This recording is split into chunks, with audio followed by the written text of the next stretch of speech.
Hey guys, what's up? I'm going to be going through my 2022 in the bag. First of all, I would like to start off with the fact that I use the combat sniper for my bag, and it carries about 18 discs in the main pouch. You've got this extra pouch, and then you have two putter pouches, one that can hold up to 2 and one that can hold up to 4 comfortably.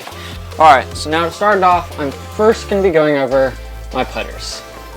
Okay, so for my putters that I putt with, I use classic blend Judges. I bagged 2 of them, and the reason I use this plastic is I like the softer feel over the more stiff prime or classic, the normal classic plastic. So these are a little bit softer, which I like more for winter months. Occasionally I'll switch over to like a prime or normal classic for summer, but this is what I use in the colder months. And then going on for my backhand upshot putters, I bagged 2 molds. One of them is more for wind, but my main driving putters and approach putters is the Luna.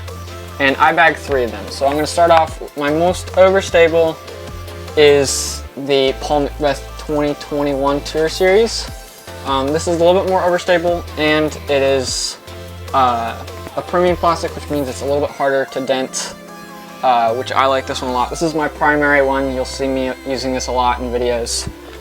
And then I carry 2 of the Paul McBeth blend Lunas.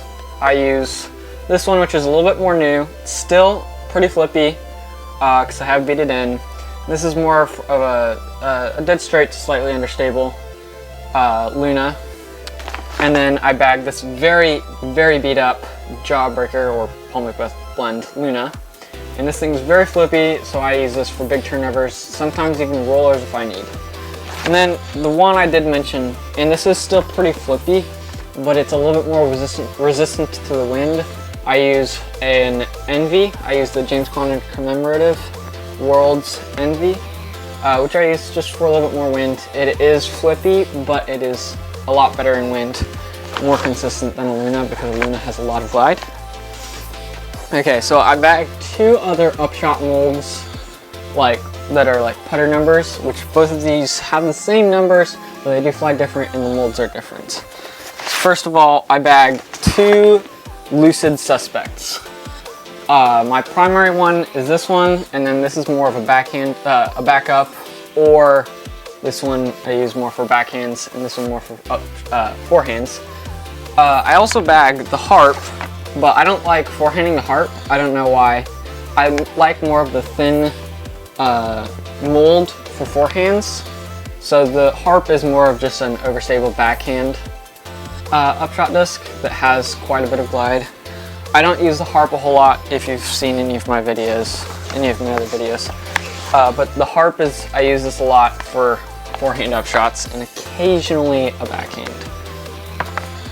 So moving on from that, I bag 2 mid-range molds, well technically 3. One of them is more of a utility / woods disc, but my 2 main mid-ranges are the EMAC Truth and the Verdict. So I'm going to start off, I bag 2 EMAC Truths. I carry a really flippy EMAC Truth and a die EMAC Truth.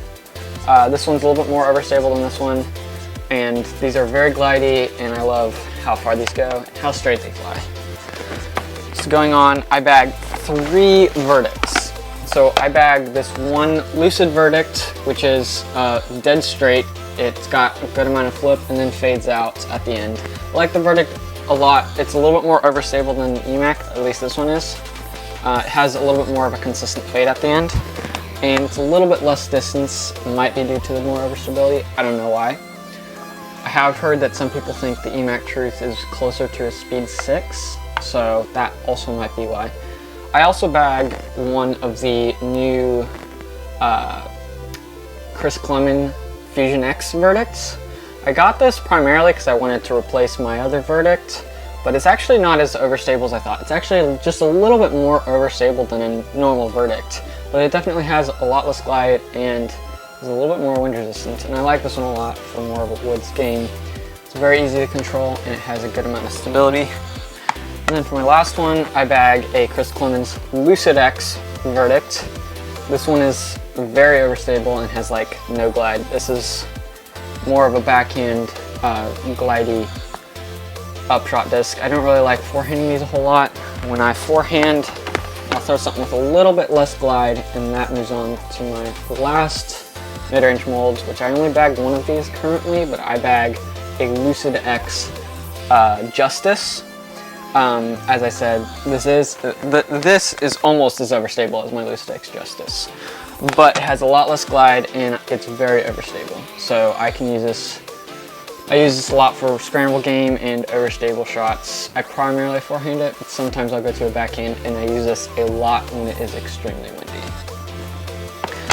So moving on from mid-ranges, I bag 2 fairway driver molds. And honestly, some people consider these distance drivers, some people don't. I don't bag any speed 7s or 8s currently. I used to bag the T-Bird 3, which I used a lot in 2021. But I recently have switched to only using the SIDEWINDER and the RAPTOR. So first I'm going to go with the SIDEWINDER. I've got this Andrew Marweed SIDEWINDER, which is very understable. I'll use this for big hyzer flips, turnovers, rollers, etc. Very glidey and very fast, and I like these a lot. And then for my other SIDEWINDER, I have the new, or I don't know how new these are. I just picked this up a little while ago. A Halo-Star SIDEWINDER, which is very straight, got a good amount of flip and a good amount of fade, but it has a lot of glide, which I like. And because it's brand new, it's still got a little bit more stability than a more used SIDEWINDER. But yeah, you'll be seeing this a lot in some of my future videos. And then for my last mold, this one's really the one that replaced the T-Bird 3. I use these a lot more now. I did bag these in the 2021 year, but I didn't use them a whole lot. I like these a little bit better than the T-Bird 3 because I can also forehand these as well as backhand. I bagged 3 Raptors. I bagged 2 of the 2020 Tour Series Yuli Raptors, and I bagged 1 ESP. So my most understable, which I've had this for about 2 years, it's for 2 years actually, I've had it since 2020. I have this Yuli Raptor, and this one's very understable actually, so I'll use this for big hyzer flip turnovers, backhand turnovers. I like this.